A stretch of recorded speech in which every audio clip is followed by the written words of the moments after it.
Hey guys, welcome to the channel. तो कैसे हो आप सभी? आई होप आप सभी अच्छे होंगे। तो आज की हमारी वीडियो डेडिकेटेड है एक ऐसी लीजेंडरी पर्सनैलिटी के ऊपर, एक ऐसी करिस्मेटिक पर्सनैलिटी को जिसको हम लोग नाइटिंगेल ऑफ द इंडिया के नाम से भी जानते थे। पर अफसोस अब से कुछ देर पहले वो हमें छोड़कर चली गई हैं। जी हाँ, वो अब हमारे बीच में नहीं रही। तो पिछले कई दिनों से उनके हेल्थ अपडेट्स आ रहे थे और उनको रिसेंटली एक हॉस्पिटल में भी एडमिट किया गया था जहाँ पे उनका ट्रीटमेंट चल रहा था। क्या आप उन्हें पहचान सकते हो?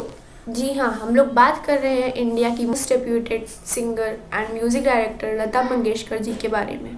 तो ये वीडियो उनके लिए ट्रिब्यूट है और हम लोग जानेंगे उनके लाइफ से जुड़े कुछ बहुत ही इंटरेस्टिंग फैक्ट जो बहुत ही कम लोग जानते हैं। तो क्या आप जानते हैं कि लता मंगेशकर जी का जन्म मध्य प्रदेश के एक इंदौर में एक आर्टिस्ट फैमिली में हुआ था। खुद उनके पिताजी मिस्टर दीनानाथ एक म्यूजिक डायरेक्टर और एक्टर थे।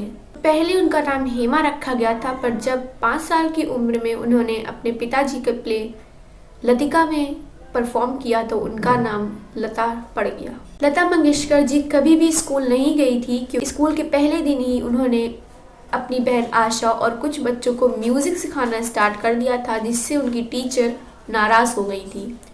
तब से उन्होंने स्कूल ना जाने का निश्चय कर लिया। गाइस, लता मंगेशकर जी गुलाम हैदर साहब को अपना गॉडफादर मानती थी, क्योंकि उनकी वजह से ही उनकी पहली फिल्म मजबूर में दिल मेरा तोड़ा सॉन्ग में डेब्यूट करने का मौका मिला था, जो 1948 में रिलीज हुई थी। हालांकि बाद में इंडिया और पाकिस्तान का पार्टीशन हुआ था। बाद में गुलाम हैदर साहब पाकिस्तान चले गए थे। वैसे तो लता मंगेशकर जी का म्यूजिक करियर 70 ईयर्स से भी ज़्यादा था और उन्होंने कई बड़े बड़े म्यूजिक डायरेक्टर्स के साथ काम किया, जिसमें से मोहम्मद रफ़ी और किशोर कुमार और उदित नारायण, सोनू निगम जैसे नाम काफ़ी हिट हुए। लता मंगेशकर जी ने अपने इतने लंबे करियर में कभी भी famous music artist O P Nayyar के साथ काम नहीं किया और उनके फेवरेट म्यूजिक डायरेक्टर थे मदन मोहन साहब।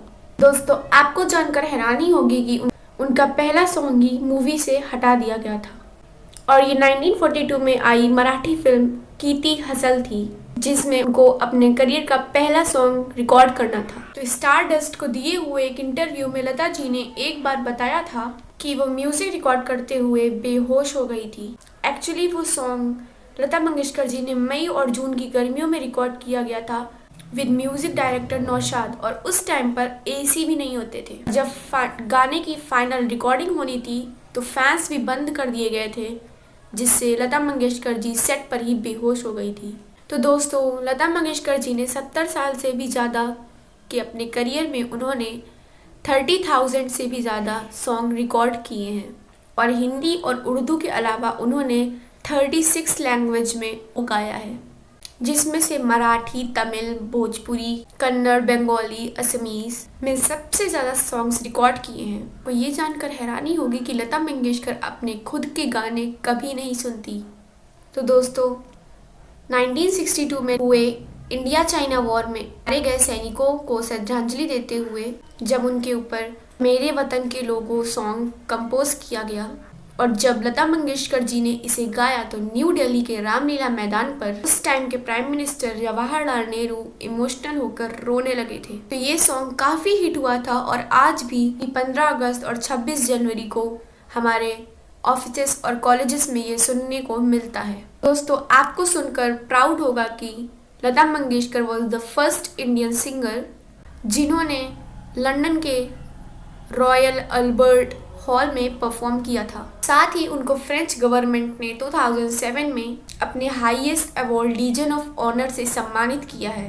तो दोस्तों, लता मंगेशकर जी राज्यसभा में मेंबर ऑफ पार्लियामेंट भी रह चुकी हैं और 1974 में उन्होंने गिनीज वर्ल्ड रिकॉर्ड बनाया as the most recorded artist. Lata Mangeshkar ji ने अपना आखिरी सॉन्ग सौगंध मुझे इस मिट्टी की 2019 में रिकॉर्ड किया था, जिसे मयूरेश पई ने कंपोज किया था और ये इंडियन आर्मी को एक ट्रिब्यूट था।